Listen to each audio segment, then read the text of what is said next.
When you are criticizing the philosophy of an epoch, do not chiefly direct your attention to those intellectual positions which its exponents feel it necessary explicitly to defend.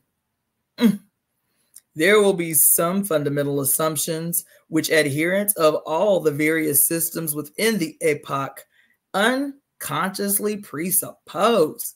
Such assumptions appear so obvious that people do not know what they are assuming because no other way of putting things has ever occurred to them.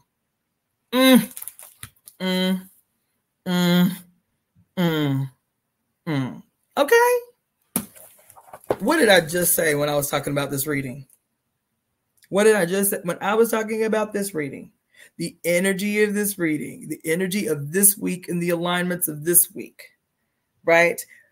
Not fearing decay, not fearing destruction, not fearing the heavy experiences, stepping boldly into the chaos, knowing that only good comes from it. What?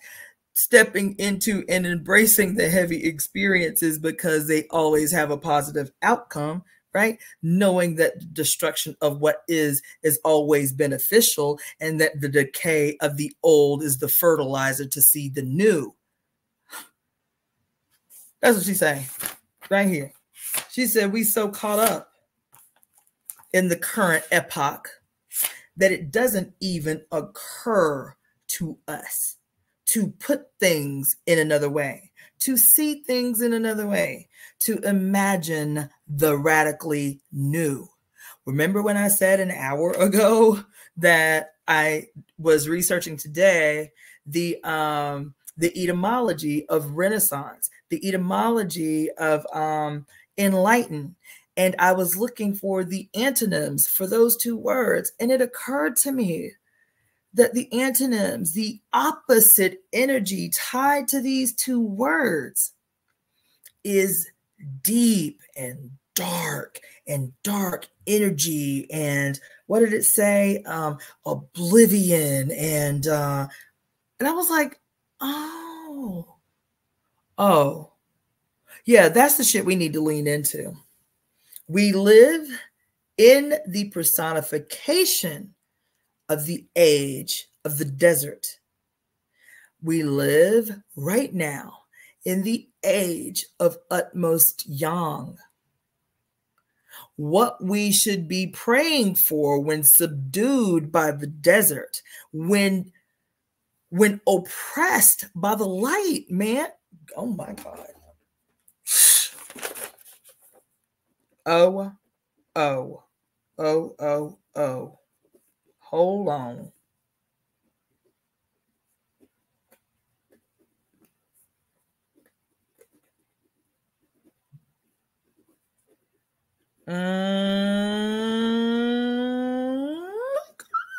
Listen. Yo. Let me tell you. When we are oppressed by the light.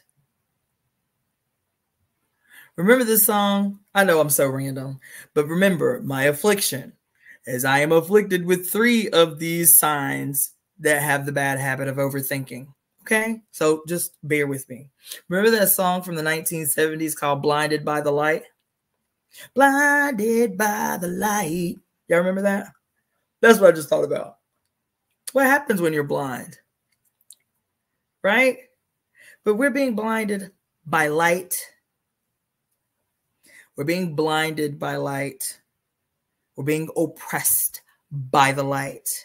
And when you are oppressed by the light, when you are thirsty, when you are sweating, when your skin is being burned at high noon in the middle of the desert with no oasis in sight. What is the oasis?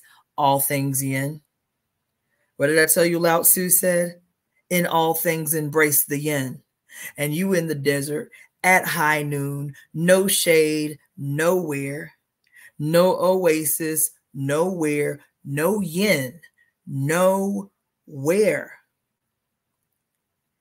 you are praying for moonrise. You are praying for the dark. You are praying for midnight. You're praying for midnight. You're praying for the condensation that comes with midnight. You're praying for the animals that you can possibly eat that come out in the night. You're praying for the night. You're praying for the dark. And this is the period we in. And so I don't talk about the light. I'm so deep with it, y'all. I'm like, how can I?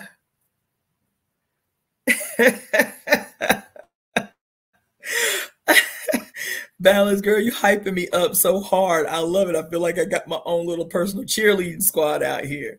Yes, come on in the room.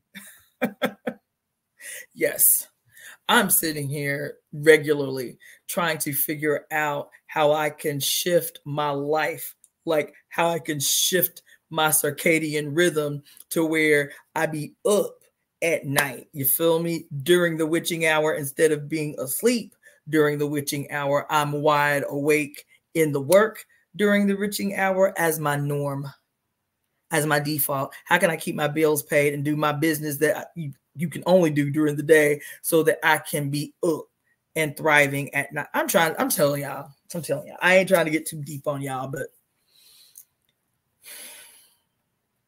to embrace the dark, to welcome the dark, to step both feet first confidently into the unknown, knowing that it is still better than what you know right now. We talked a little bit not too long ago about this concept. This concept of the call of the void. The call of the void.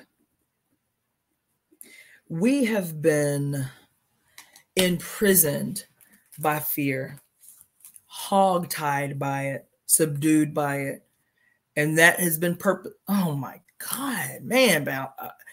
All right, Balance. Let me figure you out. But yes, we have been subdued by it. You understand? It is, what was this movie I watched the other day?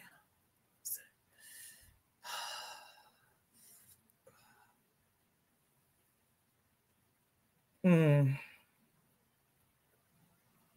don't remember. But listen, we have to start the process of weaving. We have to start the process of weaving. We have to, and I mean metaphysically, but I also mean in real time. There's so much I want to talk to you about. There's so much I want to teach you. There's so much that I want to have my hands in. I am aware though, and it's not a statement of fear. I am aware of who my enemy is. I am aware of how desperate they are. I am aware that when they are desperate, they are violent. I'm aware. I just told y'all a story about the damn president of Iran dying in a goddamn helicopter crash on the day that this astrological event occurred, talking about a great leader would fall from the sky due to broken wings. Like, can you be any more literal than that? Was that a cosmological accident? This Iranian president falling out of heaven because of a broken wing? Was that just, oh my God, it actually happened like that? I keep trying to tell y'all every day. What y'all call spookism and ooga booga is mathematical calculations, plotting, and planning. It's strategy. I'm convinced of it. You can't convince me otherwise. I know the state. I study the state. I study science. I study historical science. They pay attention to these allegories, these stories, these mythologies, but they use these mythologies to create mystique around them. Yes, they do. They got you believing in, don't misunderstand what I'm saying. They have you believing in their version of, quote, mystery, magic, and all of that shit. They pay attention to that which you do not and create strategies and events around those things. So you be all scared about spookism and witchy shit. Oh my God, the astrological chart said a great leader would fall out of the sky. And it was literal. Child, this was politically strategic. This wasn't spookism. This was politically strategic. That motherfucker got offed is what happened. Now, if you had me, tell it, because I know the state. Because I read history.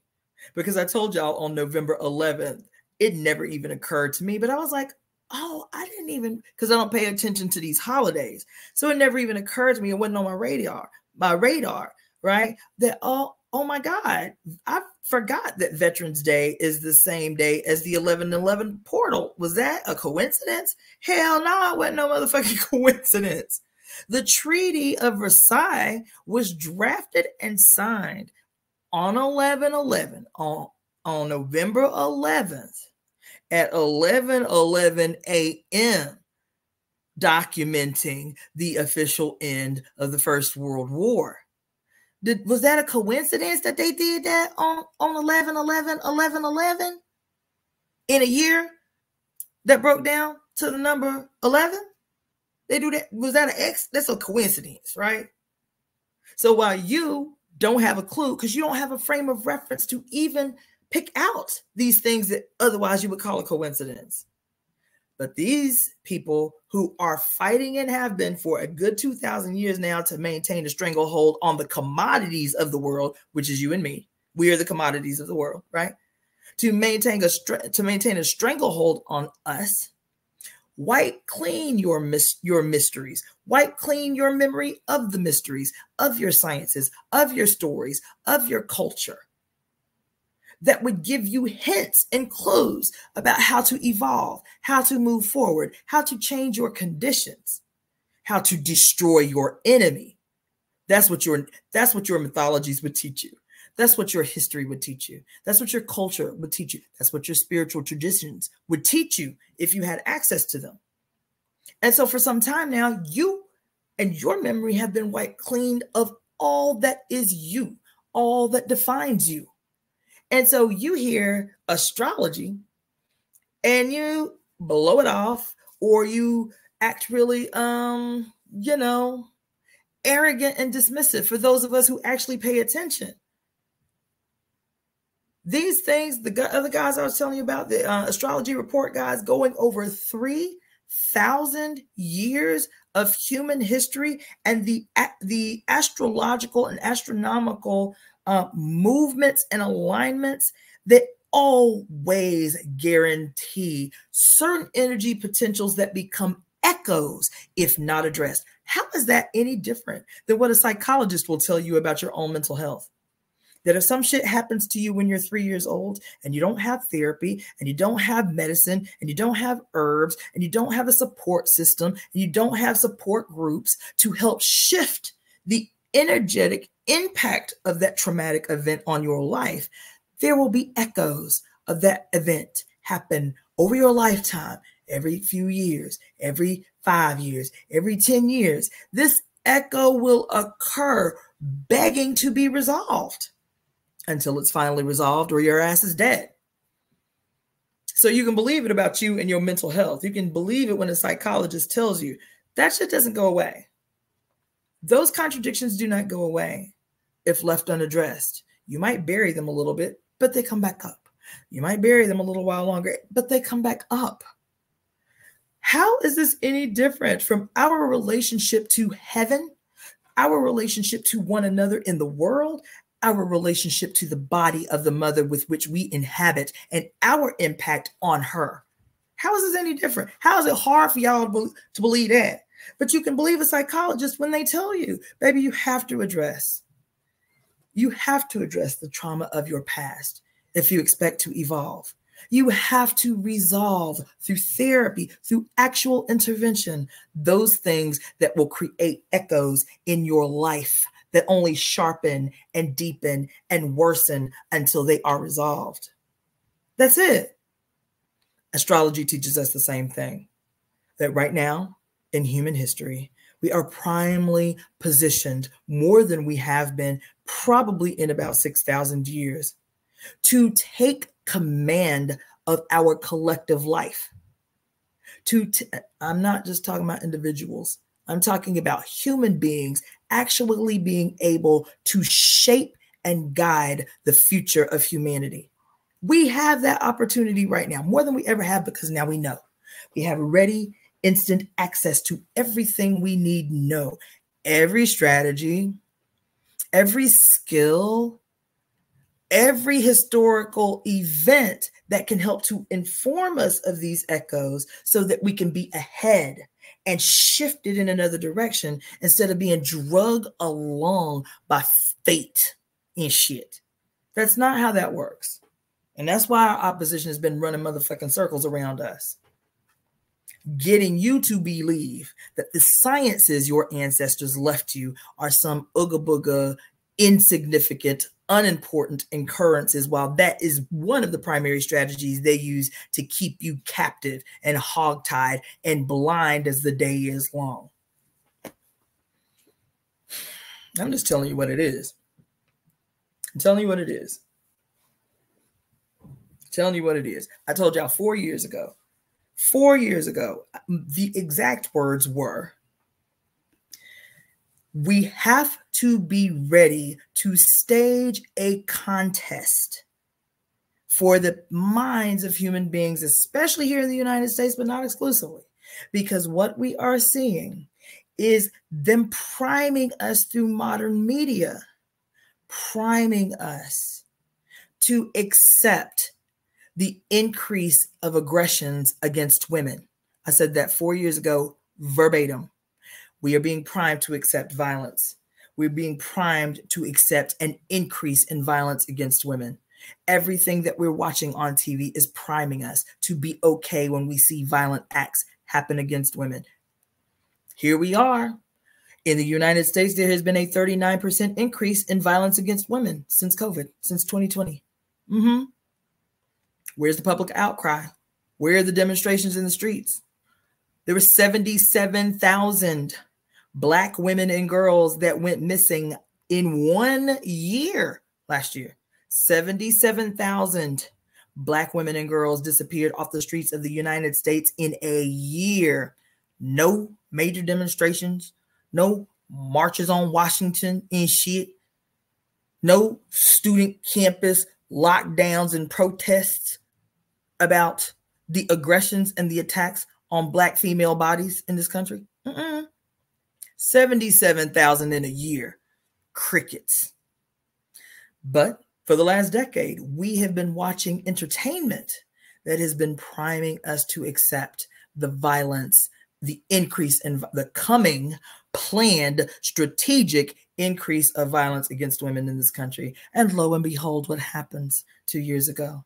The overturning of Roe versus Wade. And lo and behold, what happens 2 years ago? The doing away with affirmative action.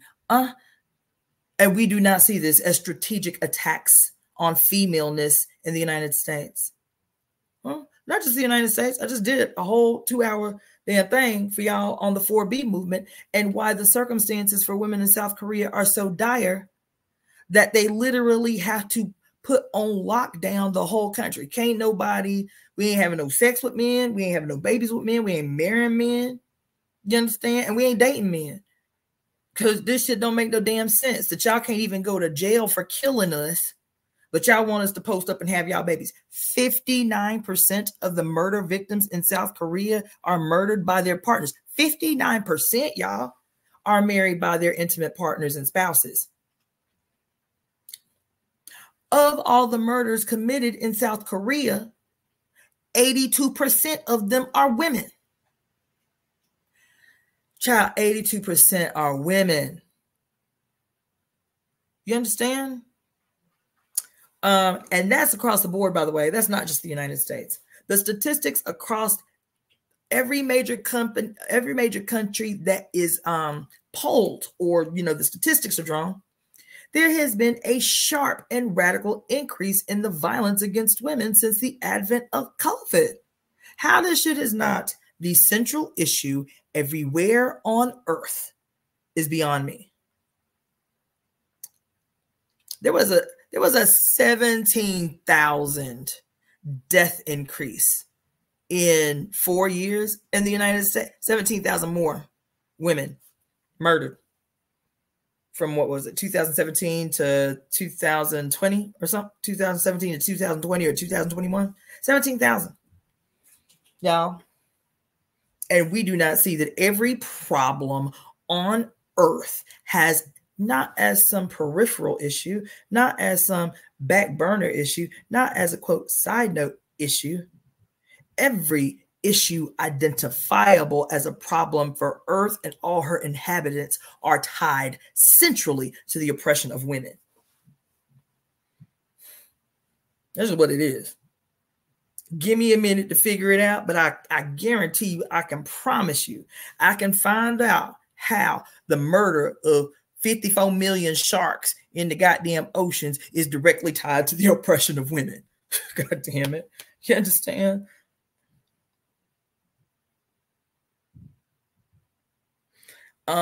Yeah. So that's the issue of the day. And that's why the mother has been handing us our asses. That's why y'all up on my page. That's how you found my page, is through her. That's how you found my page. That's how you can hear Mary Daly, though she has been transitioned for almost a decade. That's why she resonates with you so much, even though she wrote this book in 1979. You feel me? That's why with Pure Lust, she wrote it in 1983. The Great Cosmic Mother, they wrote that in 1987. And it resonates with you like it was written yesterday. The mother's call is through these mediums. The mother's call is through us. This is what I meant earlier when I said we got to begin weaving. You understand? That's the weaving, Mary Daly. That's the weaving. Barbara Moore. That's the weaving. We women, we melanated women, in groups together, solving the problems of the world while simultaneously centering our joy, our relaxation, our rest, our pleasure, our genius simultaneously. You feel me? So anyway, anybody got anything they would like to say? Because I can put the little thing, what is it? The little invite thing in the, I can do that right now. You want to come on and say something to me, I'll give us 10 minutes. I'm going to give us 10 minutes. I'm going to put the little code in the comment section. There you go. And all you got to do is follow that link and it'll tell you how I can come on. If you want to ask me a question, you want to make a comment, you want to share something quick, you're welcome to do that. But I know this was kind of... Oh my God. Hey, boo. Hey, Will. Honey, when you leaving? We got to link up this week. We got to link. When you leaving? But yes, so that was what I wanted to share with you guys tonight. Maybe I can do a live tomorrow. Okay, cool. Let's link like soon. I can do a live tomorrow and say a little bit more. I'm probably going to watch Astrology Report and see what they have to say about the week. They're, like I said, they're much more studious about it in terms of like historical significance. So I'll see what they have to say about this week. But the general theme, again, of this week, this Power Up week that is entitled The First in a Lifetime Jupiter, Pluto, Aquarian Air Trine, which represents faith that can move mountains, whose energy we will be squarely up the fuck in until June 9th of 2025. These are the takeaways, especially for this Thursday. So that's the general thing that she talked about the most. This Thursday is your big, massive, be deliberate, be strategic. You know what I'm saying? If that's a day you want to do ceremony, I think I'm going to eat a fistful of mushrooms or some shit. You feel me? Be strategic, be deliberate, Pay attention to the signs. That's what she says. While you're dreaming, while you're watching the news, if you get a call, it is going to be information. That's what she says about this Mercury conjunct Uranus on Thursday. It is going to be news, Mercury. It is going to be a message, Mercury, that comes swiftly and divinely to clear out the noise, to bring clarity that solves problems. This can be in your personal life, but it can be in this grand scheme of things we're trying to make happen in the world. Oh, there was something else she said. Where was that? Oh, when she talked about the energy of conquest, victory, and winning that is typically malevolent, but because of the energy that it's occurring in, that is partnered with faith, idealism, and power moves, right? That's the whole Pluto thing, right? And then the Jupiter energy is the faith. It's the idealism. It's the ability to say, okay, I have this much faith, but I can move this whole mountain out of the way. That's the Jupiterian energy partnered with the Pluto energy, which is about power, which is about change, which is about revolution. But her revolution always comes through what? Decay, destruction, heavy experiences, and chaos, all of which are beneficent destruction, decay that is transformed to fertilizer that seeds the future. Heavy experiences that always have a positive outcome, and the good that always grows from chaos. This is the power that we have to wield. And the problem is because the noise of media, this information from Mercury and how we interpret and internalize it, because the news has deliberately been garnering and harnessing fear for us, fear from us, it becomes so burdensome and so heavy that we cannot think about the faith to move mountains. That's not the energy we sitting in. Now we have to. Now we can be sitting in that energy because now we know cosmologically the whole goddamn universe has put itself forward to rally on our behalf. Here you have an energy, this fixed star Altair, the eye of the eagle, which is said to always be malevolent. It's always supposed to be this heavy, malevolent energy that is centered in war and top-down war on the powerless and shit. But because of its position in this Jupiter trine Pluto, that energy, the Jupiter trine Pluto, has literally flipped the significance. So you've got the victory in the winning aspect, but now on the behalf of the victimized, now wielding power to the powerless. That's what that means. That's why they keep the shit from you. That's what that means. This energy is literally saying, destroy what oppresses to ensure that the decay of the destruction becomes the fertilizer through which you feed your future. Step both feet forward confidently into the destruction that you see, knowing that the only outcome can be positive because of this alignment, because of this first in a lifetime event that is unfolding on Thursday. Never happened. It's never happened. An astrological event that's never happened. She says it's never happened in Gemini. I was like, damn, that's amazing. What does this mean for me as a Gemini? I'm always thinking, like, I'm already plotting, baby. I'm trying to chart the course for every minute this week, right? We are witnessing magnanimous, humongous, monumental, once in a lifetime events every year since 2017. Every year since 2017, big ass event after big. Oh my God, this hasn't happened in 300 years. Oh my God, this hasn't happened in 500 years. Oh my God, this hasn't happened in 2,000 years. How many times are we hearing that now? We are positioned in a period in human history where the universe itself, and I'm not talking about in an esoteric way, I'm talking about the planets themselves, are kicking in the doors to say, okay, it's that time. We done made our way around the sun, baby. It's about that time. We done Listen, the Earth on her spring equinox has circled the whole universe for the first time in 25,000 years, and we are right square up in it to witness it. That shit is amazing. We live in a period in human history that generations will never experience. We're stepping into a whole new galactic year, the beginning and the simultaneous end, the beginning and the simultaneous end of an age at the same time as the beginning and the simultaneous ending of a new 25,000 year, a great year. This is exciting, and it should be. And that's why the noise is so loud. That's why the war is increasing. That's why the violence is increasing. We are literally witnessing the actual real-time death of 6,000 years of oppression levied upon the heads of human beings, stripping people of their God identity and turning God into slaves, into commodities for the few. We are witnessing that.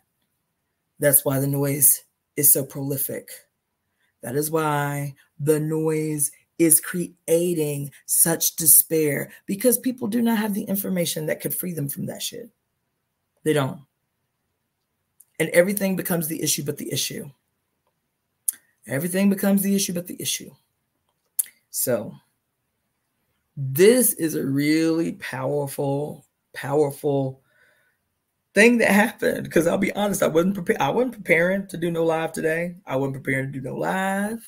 I wasn't preparing to even study no astrology. I had my little spa music playing, and up in the rotation, she got on here talking about, listen, this is a big money move this week. This is a most what do you call it? What is the word? Auspicious. This is a most auspicious week.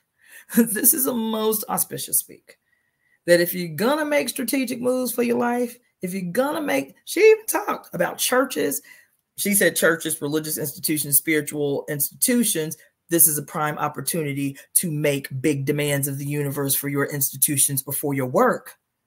I was like, okay, she talking straight to me. You understand? Can we go ahead and manifest an actual temple for the temple? Like, can we do that this week?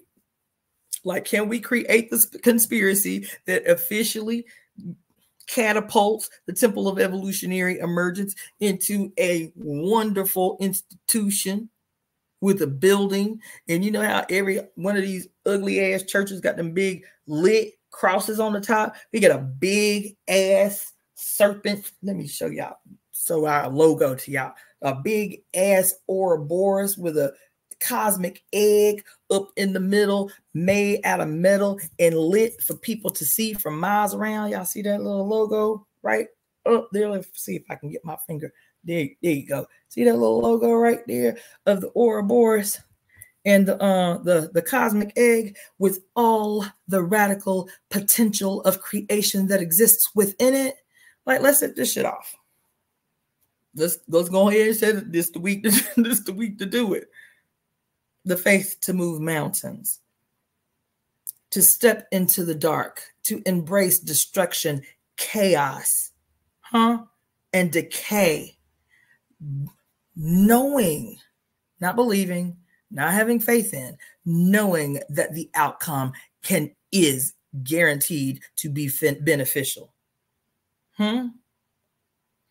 Stepping into chaos, praying for the dark, welcoming the dark. This is the week. This is the week. So I may do a live tomorrow after I watch astrology report, see what they talk about, what we should be paying attention to in the week and the potential for the week. But yes. So the last thing I'll say is get rest. Get rest. Try to keep it lighthearted. Keep your vibe, your energy lighthearted. If it means that you need to turn off the news, that's okay. If it means that you have to listen to only upbeat, uplifting music, that's okay. If it means that you feel the need to embrace your rage, that too is okay. If it means that the way that you get what you need from this week is to have multiple orgasms, I say right all the way the fuck on. Right on. I just told y'all a story all the way at the beginning about Medea and how the secret to all remedies successful in the practice of her Sibylline magical medicinal practices, the magic ingredient was her healing orgasmic ejaculate. So if it means multiple orgasms for you this week, baby, right on. More power to you. Yes, I'm with it. I'm with it. You feel me? Yes. And this whole concept of being oppressed by the light, being oppressed by the light, being blinded by the light, being blinded by the light of media, being blinded by false illumination known as the screen. False illumination. That's some powerful shit. I got so much more to say, but that's it for tonight. That might be the next topic of discussion. It might be the call of the void or oppressed by the light. I might just be snarky and call it blinded by the light. That's what I'm going to do. But anyway, yeah, I'll do another one tomorrow. And yes. Isn't that something, Nikki? Let me post your comment. Isn't that something? Here the light done handed us our whole ass for about 6,000 years. We done placed the sun in the center of everything and can't figure out what the hell is wrong with us. And we still pray for the light. Well, you know, we got to pray for the light or we'll be overcome by the darkness. But the light has been responsible for our despair. Well, yes, it has. The light has been responsible for our oppression. The light has been responsible for the decimation of the planet. Yes, it has. Yes, it has. All right. So thank you guys for participating. Maybe I'll shut up sooner. Yes. Hecate, she the one. I told y'all, she the one. You understand? I love her. So I'll next time what I think I'll do is I'll shut it down like maybe a little early and maybe give y'all 30 minutes to get up on here and rap with me or ask any questions that you may have. For those of you that are tuning in late, I'm Cassandra Faye Floyd, also known as the Daughter of the Fates, founder of the Temple of Evolutionary Emergence. If you are interested in Tajali, don't feel bamboozled, baby. We done all been there. We done all been there. Like, damn, everything I learned in my whole life was a lie, baby. Believe me, I done been there. We done all been there. Forward motion, baby. Evolution only. Evolution only. You get the information exactly when it's meant for you to get it and evolve. That's all we can do. That's all we can do. So if you need to get a divination, if you need to schedule a divination session with me, you can email me at releaseheartcenter@gmail.com. If you are interested more in getting a complete wellness consult, I don't talk about it often, but you guys know I'm a healer. If you need to get a complete wellness, oh, Tajali, bless your heart, baby. But this is the learning. You understand? I'm about to post your comment. I love it. I feel you. I feel you. You understand? For those of you on IG, the sister said, got me out here calling myself a light worker. Yes. Now you know. And once you know, guess what? You can shift accordingly so that the knowing becomes wisdom. So, yes, wellness consultation, which is a 1-hour session with a complete write-up of your intake, which would include your herbs or any herbs or nutraceuticals that you would need to be on, an analysis of any blood work that you may have that you can send me, and nutritional dietary recommendations, right? So that being said, I'm out. I've got shit to do, and I will see you all tomorrow. All right. Take care. Thanks for joining. This was fun. Peace.